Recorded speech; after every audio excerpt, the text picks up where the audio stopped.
Hello viewers, நம்ம இப்போ சுண்டல் குழம்பு பண்ண போகிறோங்க. ஒரு மட்டன் ஸ்டைலில் சுண்டல் குழம்பு பண்ண போகிறோம். எப்படி பண்ணுறதுன்னு பார்க்கலாம். நான் நைட்டே சுண்டலை ஊற வச்சு உப்பு போட்டு வேக வச்சு வச்சுருக்கேன். இப்போ நம்ம குழம்பு மட்டும்தான் பார்க்க போகிறோம். எப்படி பண்ணலான்னு பார்க்கலாங்க. ஓகேங்க, பார்க்கலாம் வாங்க. இப்போ அதுக்கு ஒரு கடாய் எடுத்து வச்சுக்கணுங்க. கடாயை எடுத்து வச்சுட்டு ரெண்டு ஸ்பூன் ஆயில் போட்டுக்கணுங்க.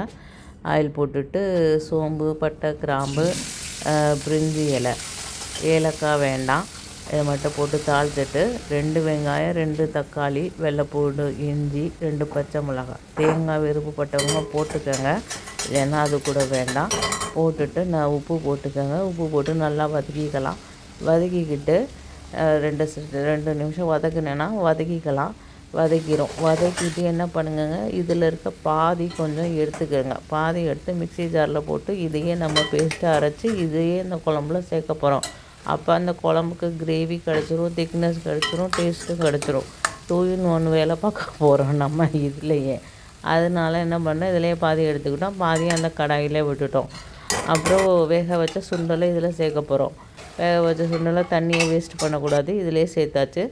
அப்புறம் மஞ்சள்தூள், 1 ஸ்பூன் மிளகாத்தூள், 2 ஸ்பூன் மல்லித்தூள், எப்பவும் சாம்பாருக்கு போடுற அந்த தூள் 2 ஸ்பூன் சேர்த்துட்டு உப்பு சேர்த்து நல்லா கொதிக்க விடுங்க. கொதிக்க வச்சுட்டு கொஞ்சம் எடுத்து வச்சோம்ல மிக்சியில், அதையும் அரைச்சி அதையும் சேர்த்துட்டு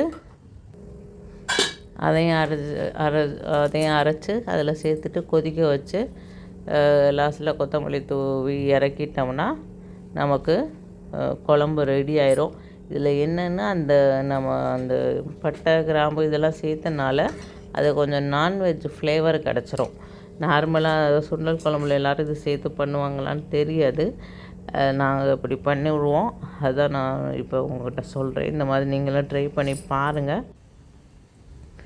இது மட்டன் குழம்பு நான்வெஜ் ஃப்ளேவரில் இருக்கும் நமக்கு அந்த குழம்பு, அதுதான் சொல்கிறேன் நான். இதில் தேங்காய் சேர்த்து போட்டாலும் நல்லா தாங்க இருக்கும். தேங்காய் சேர்த்து போட வேணான்னு நினச்சிங்கன்னா விட்டுருங்க. புளியும் சேர்க்க வேண்டாம். புளி சேர்த்து தானே நம்ம நார்மல் பயிறு குழம்புலாம் பண்ணுவோம். அதில் புளியும் சேர்க்காமல் பண்ணலாங்க. புளி சேர்க்காமல் பண்ணாலும் நல்லாயிருக்கும். நீங்கள் இந்த மாதிரி ட்ரை பண்ணி பாருங்கள். என்னோடய சேனல் பிடிச்சிருந்தால் லைக் பண்ணுங்கள், ஷேர் பண்ணுங்கள், சப்ஸ்கிரைப் பண்ணுங்கள். இது கொஞ்சம் நிமிஷம் கொதிக்க வச்சோம்னா கொஞ்சம் திக்னஸ் ஆயிருங்க. ஏற்கனவே அரைச்சி வேறு ஊற்றிருக்கோம்ல.